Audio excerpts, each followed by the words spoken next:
Bonjour les amis, bienvenue sur Dragon Street Photographie. Je suis David Verquist, photographe de nature, voyage et paysage. Et aujourd'hui, je vous propose de voir comment utiliser les masques de couleur pour modifier la couleur et les reflets dans Photoshop avec le Ticket 8 de Tony Kuiper. A tout de suite.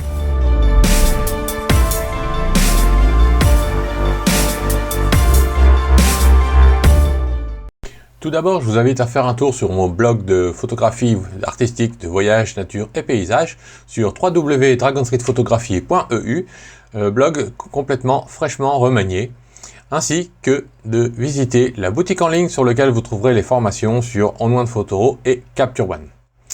Voilà, sans plus attendre, nous allons passer sur le Ticket 8.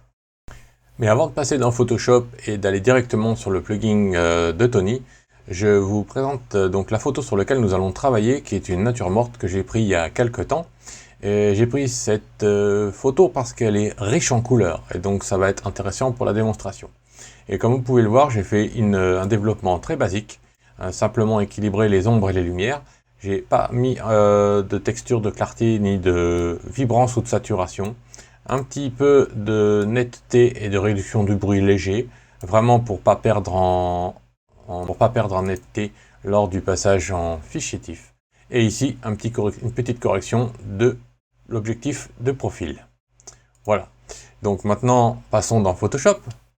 Et comme vous pouvez le voir, je suis dans mon espace de travail habituel, donc avec le Ticket 8 combo ici, et ici, donc le multimasque de Tony Kuiper, avec lequel nous allons modifier la couleur de ce poivron rouge et les reflets de ce rouge sur l'autre poivron pour faire comme ceci. Voilà, c'est le petit exercice que je vous propose aujourd'hui. Donc, comment faire pour modifier la couleur et les reflets? Tout simplement, en deux calques, nous allons travailler avec les teintes de saturation et la masque de couleur donc du Ticket 8.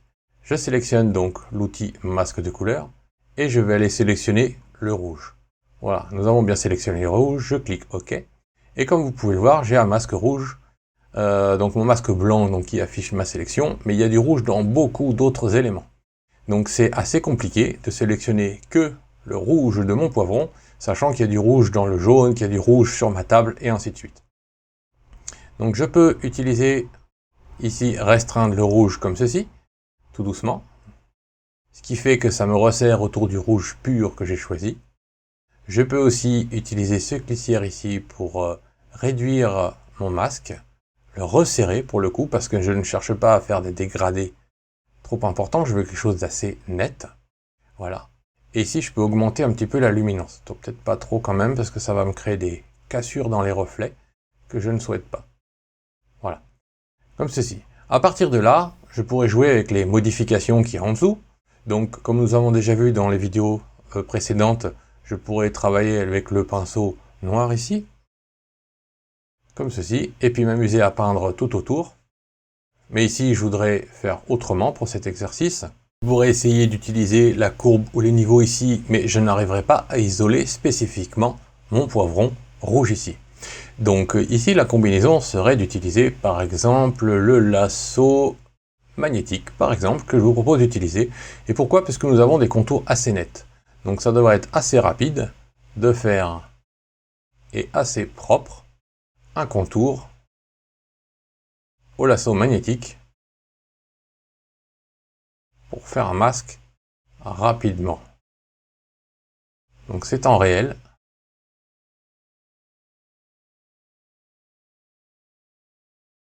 Voilà, comme ceci. Et on va rajouter un petit bout ici qui a été loupé.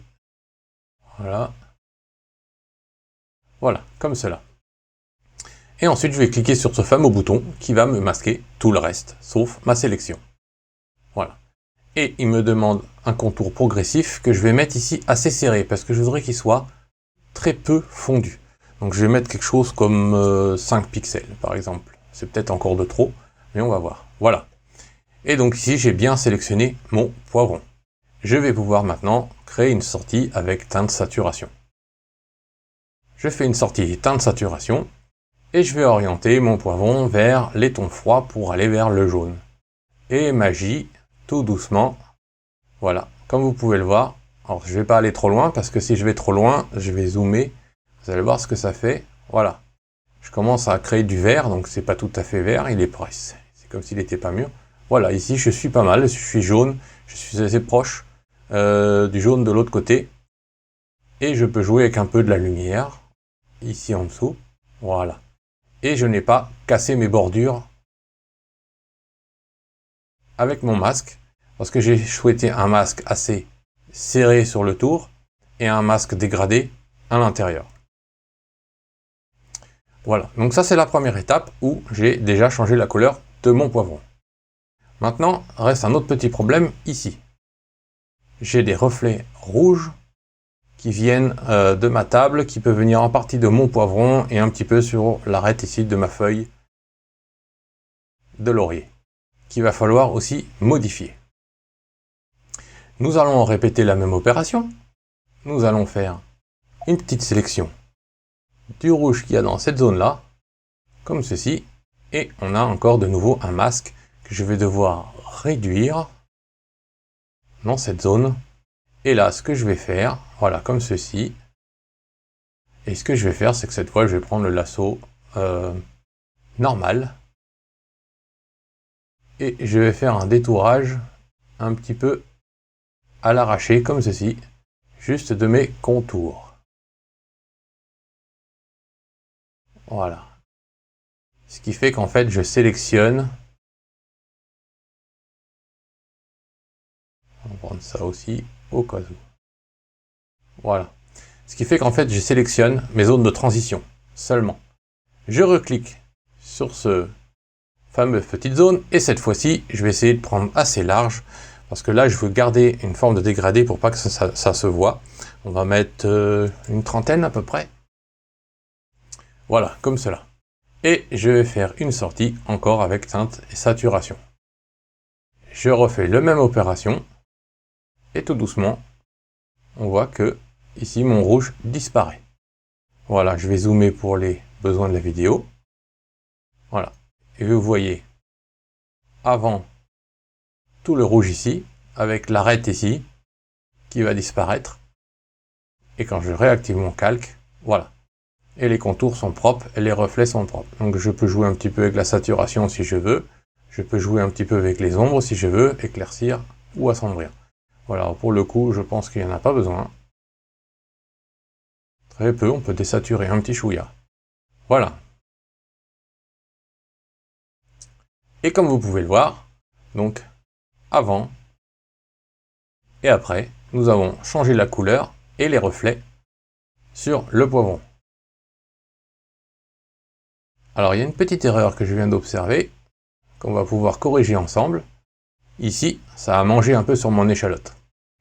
Donc de deux choses l'une, soit je peux rééditer mon masque, soit je peux le faire une petite correction sur ce masque. Donc on a sur ce calque, je vais sélectionner ce calque et je vais prendre un pinceau noir que je vais baisser en opacité et en flux, comme ceci.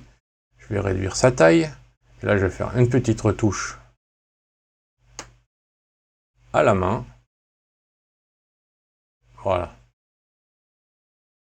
Et je fais revenir directement sur mon masque mon échalote. On va remonter un petit peu.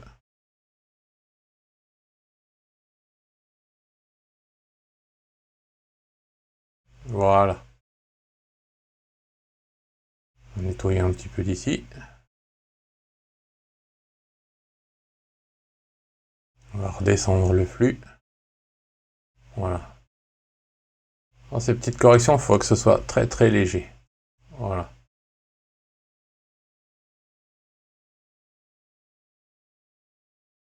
Et voilà. Mon échalote est de retour.